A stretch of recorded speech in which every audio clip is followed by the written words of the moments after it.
We always comply with all federal sick court of your orders. lies. And the American people demand the Because truth. you keep saying it doesn't make it true. I am sick of your lies. The American people are sick of these lies. American people demand truth. America is very happy that finally they have a president in the White House that gets up every day to keep them safe. Madam Secretary, your incompetence and your inability to truthfully carry out your duties of Secretary of Homeland Security, if you're not fired, will you resign? Sir, I will. When a sitting congressman says, on the record, you lied under oath, and the Homeland Security Secretary responds by turning it into a Trump victory lap, that's not oversight. That's a political cage match. And the dodges you're about to see, they're the whole story. Let's talk about this because I think the words that these elected officials have used to describe our law enforcement officers are horrific, shocking, and unacceptable. Every single American citizen should find the words that they have used to describe these men and women that took an oath to keep us safe unacceptable, and needs to be pointed out that we are seeing the consequences of those words every single day by the violent attacks. 1,000% increase in violent attacks, 8,000% in death threats. Gentleman's time expired. I now recognize the gentleman from Michigan, Mr. Thanedar, for 5 minutes of question. Please remember to stick to the 5 minutes. Thank you, Chairman Garbarino and Ranking Member Thompson, for having this hearing today. I know the American people have been demanding answers from this administration on their unlawful actions. So I hope we are able to get some useful answers from our witnesses today. Secretary Noem, this past May, I asked you during a congressional hearing if it was the policy of DHS to follow orders issued by federal courts. You said on the record, and I'm quoting here, "We are following all federal orders." End of my quote, end of your quote. Secretary Noem, you lied to me under oath that day. You lied to the American people, and you have betrayed the trust placed upon you in your role as Secretary of Homeland Security. You defied federal court orders when you refused to order the deportation flights to El Salvador in March to turn around.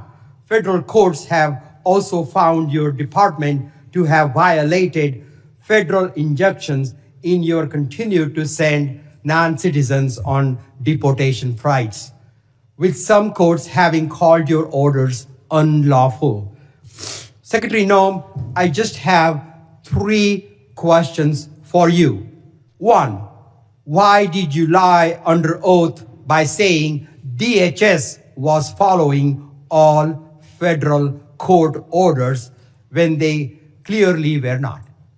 Congressman. Question 2, let me finish my questions. Question 2, why did you mislead the American people when you said that no American citizens have been arrested or detained by federal immigration agents? And my last question, number 3, Donald Trump said that your ICE agents haven't gone far enough. Do you think terrorizing American citizens and assaulting peaceful protesters isn't far enough?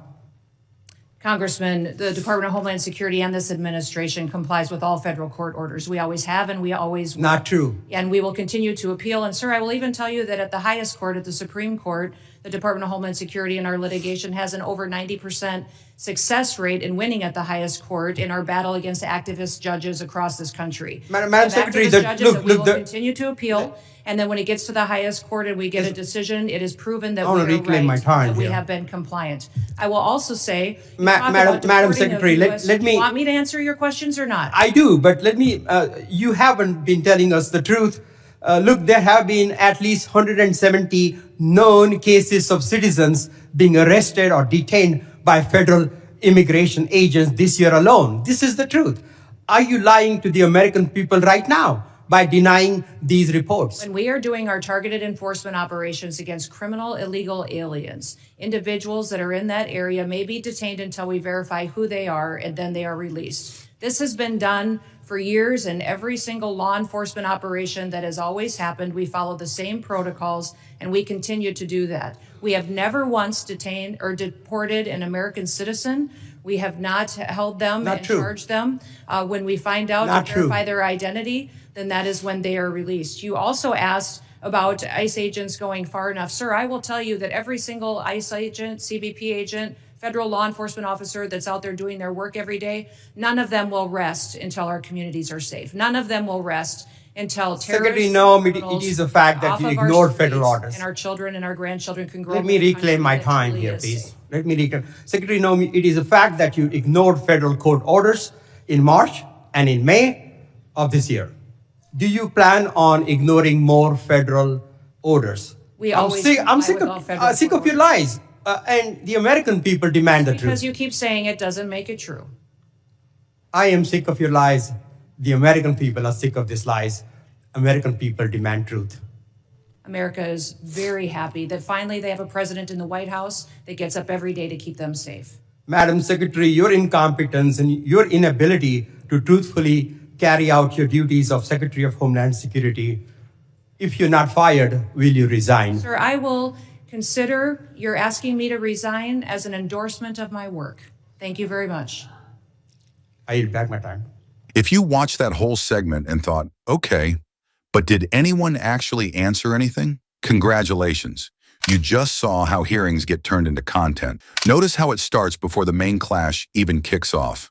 The secretary is already mid-speech, calling out elected officials for using horrific language about law enforcement, then dropping the kind of numbers that are built for cable news, a 1,000% increase, 8,000% in death threats. And right as those numbers land, the chair cuts it off.